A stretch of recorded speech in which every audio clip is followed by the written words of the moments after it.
So I'm doing a quick little hike. It's like a half mile, maybe a mile total. Arch Rock, and yeah, it's pretty kind of a overcast day, and I'm heading for the far side of the park. So thought I'd stop and do this little hike. Let's check it out. Yeah, my first Joshua tree. No, not the first one, but first good-sized Joshua tree of this year. Getting into the northern end of the park. I've been staying down on the southern end. Two different deserts. The southern end is the Colorado desert. Now we're getting up here and the Joshua trees are.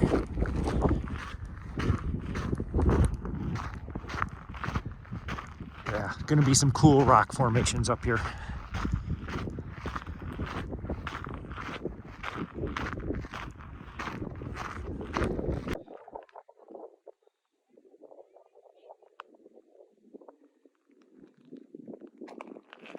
Yeah, definitely some cool rock formations.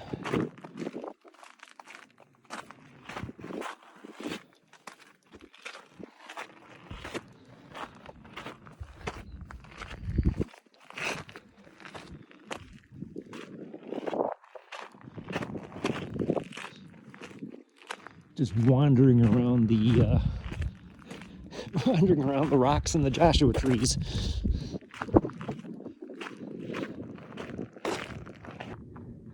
Well, I'm just playing around the Arch Rock area, crawling in and amongst them. I think the trail went down there somewhere.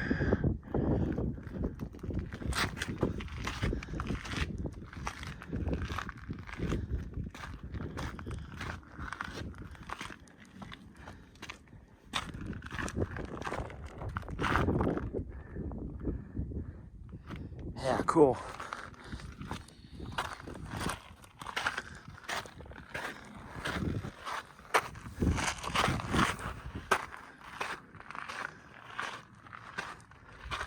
I think that's a dead end.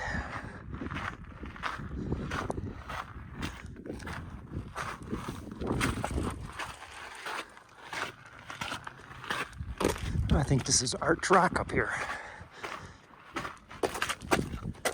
That's a tight squeeze.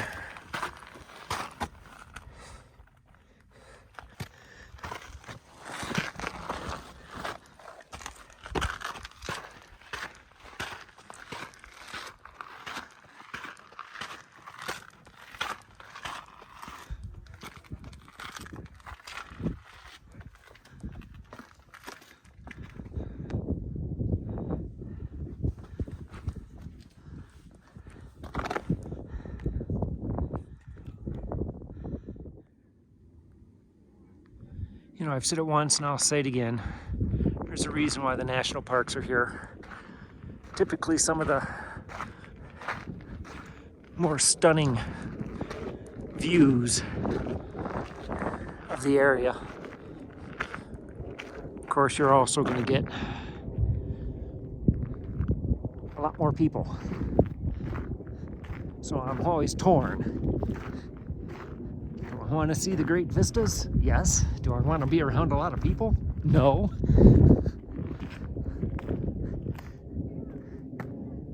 Sometimes you just have to.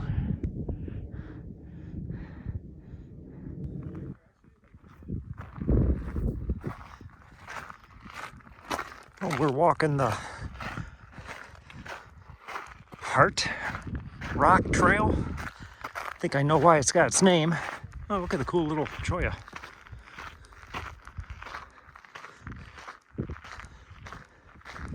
It's a gorgeous view. But yeah, Heart Rock.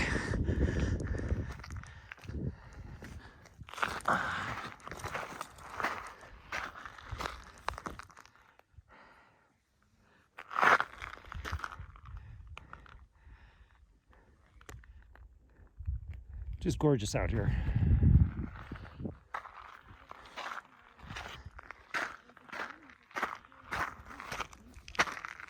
Well, I went past Arch Rock and saw Heart Rock, which was pretty much the trail here.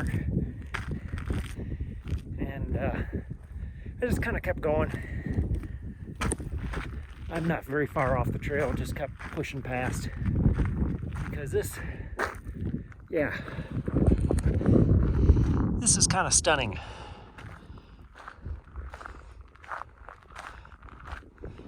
It's just a giant boulder field interspersed with all the different plant life.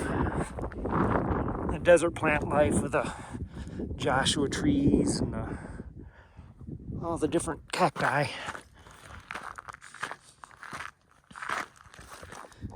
And no, I don't know what they all are. I'm in a completely different biome. And I don't know what the plants are. But yeah. What a gorgeous day.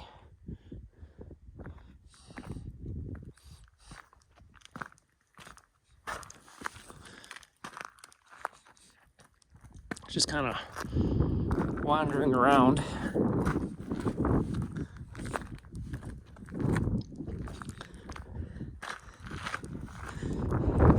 Probably should get back to the trail over here. So the trail just kind of petered out and wandered out into this rock field. People can just wander around, or at least that's what I'm doing.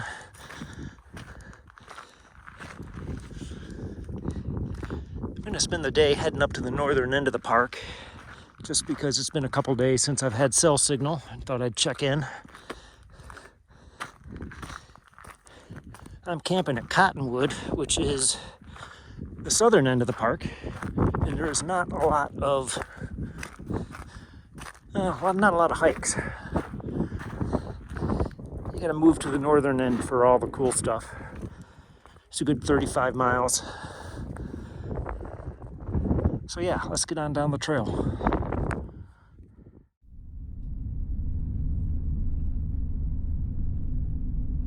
We're up here in the northern part of Joshua Tree, and I just passed Quail Springs. This is, it's private property. Cool. This is some really pretty area up here. Oh, it's all like the rest of Joshua Tree, or like a lot of it. It's all Joshua trees and broken rock. And it is really cool to see.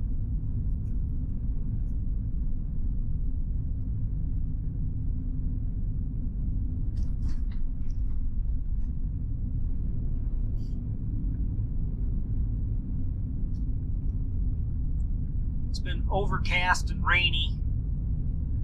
Tomorrow's supposed to be a rain out. Tomorrow's my last full day here. I had four nights in Joshua Tree. I was thinking I probably only needed 2 or 3, but with a couple rain days that I've had, I'm kind of glad I got the full 4 days.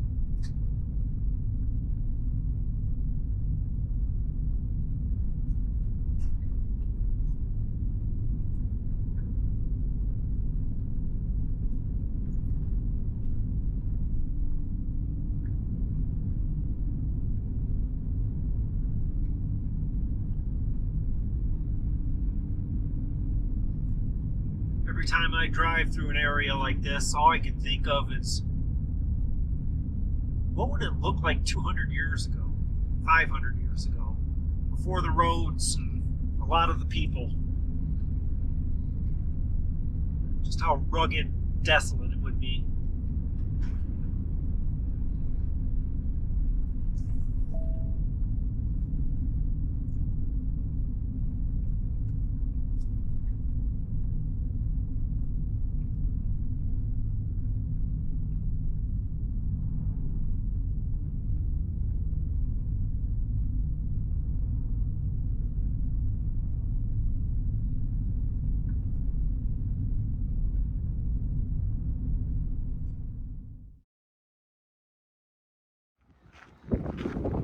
It's the Split Rock Trail, and it's off of kind of where Skull Rock is. When you get back here, the crowds thin out, and it's absolutely gorgeous.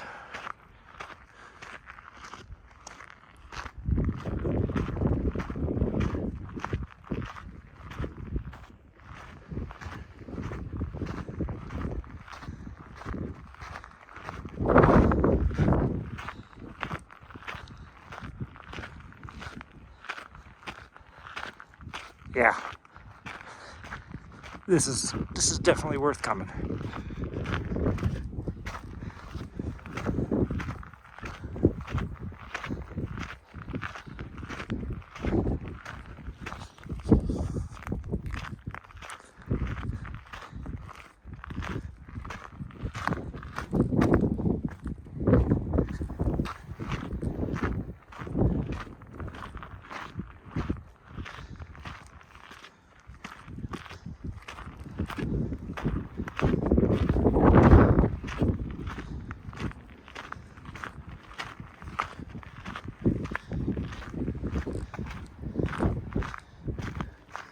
Look at I think these are junipers, all buried out.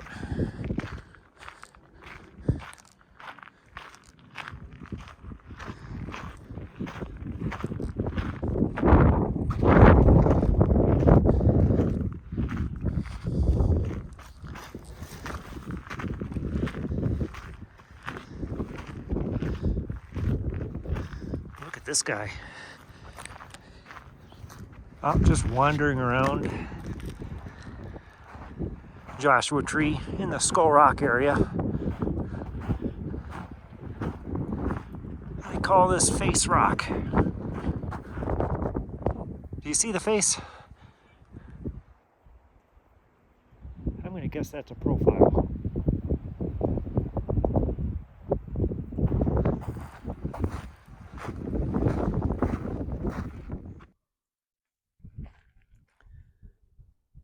You know, Joshua Tree has some really cool attractions, oases and rock formations. But the Cholla Garden is consistently one of my favorites. I've been here several times now.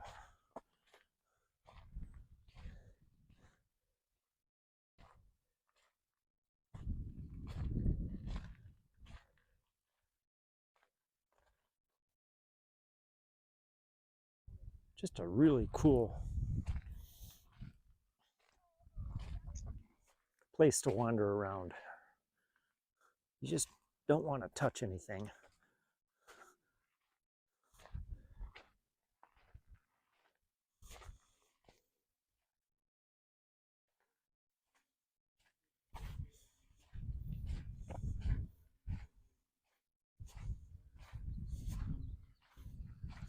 Yeah. If you're stopping by, definitely want to stop into the Cholla Gardens. Cool spot. Well, here in Cottonwood Campground, Joshua Tree, getting ready to get out of here. Been here 5 nights, but not too bad. Busy on the weekends, not too busy during the week. I've been here 5 nights, and yeah, gonna roll out of here and all packed up. Gonna do a loop around the campground so you can see what it looks like, as much as a rainy night or rainy, foggy day you can see. But yeah, let's get on down the road. I'll do a loop. I'm in site B31, which is there's 2 loops here. I think I'll just do a loop around the other loop, because I'm the last site here on loop B. So I'm exiting the park. Let's get on down the road. It looks like the guy behind me is getting ready to go too. Not a bad place. If I would have done it over again, actually, I'm going to dump some garbage. Here, hold on 1 second. I'll be right back. Garbage can's right here.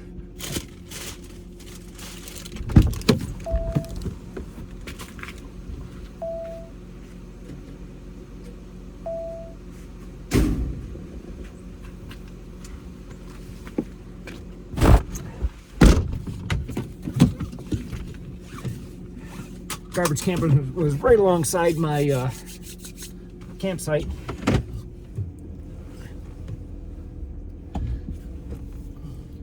Yeah, not a bad campground. Flushing toilets, no showers, no electric, decent picnic tables, and fire rings. Yeah, we'll do a loop around the A loop so you can kind of see what it looks like on this foggy morning. I think it's Tuesday, foggy Tuesday morning. Yeah, this is A loop. Cottonwood Campground is well, it's on the far southern end of the park. You can see that it's all just little loops on the little pull-offs on the side, the exterior side of the loop here. No cell signal whatsoever. Amphitheater here on the right. They do some talks there. And the bad thing about the Cottonwood Campground is the fact that it's on the far southern side of the park, and there's one hike you can do down here, which is the Cottonwood Springs. But other than that, you got to go to the north end of the park for all the fun stuff, and that's 30 miles away, 27 something, 30 miles. So, you know, it's a drive to go do everything else in the park. But you can kind of see there's a bathhouse with flush toilets, and boy, this place is kind of empty. I was here over the weekend and the place was completely full. Reservations 6 months in advance, which I did. And now knowing what I know now is probably wouldn't have made those reservations. It looks like you can get in here during the week for 2 or 3 nights, no problem. Weekends, however, you're going to need a reservation. Park does empty out during the day because everybody takes off the 30 miles away to go do all the hikes and stuff, and then comes back and for the nights. Nice little Navions. I always like the Navions. So yeah, that's the A loop of Cottonwood. Yeah, Joshua Tree was a fun time. I'm glad I came back. I got to see a couple things that I didn't get to see last year, and it would have ate at me that I didn't come back. And, you know, I kind of wanted to do a couple of the hikes and look around at leisure that I didn't get to do last year. There's group camping here on the right, and just on the outside of the park is the dump station, and you can just kind of swing in there, which I'm going to do. And I got to dump my gray water and fill the water tank. I'm going to boondock here for the next week about by Parker, Arizona, kind of where I'm heading. Though California has been getting a lot of rain. It's been all over the news. Rain and mudslides, and hopefully the boondocking area I'm looking at is going to be kind of dry and easy to get into. So yeah, that's it for this trip, and we're going to get on down the road. And hey, thanks for riding along as whatever this video turned out to be. It's a mishmash of hikes and cooking and Joshua Tree. Okay, gang, I'm out of here. Thanks for watching.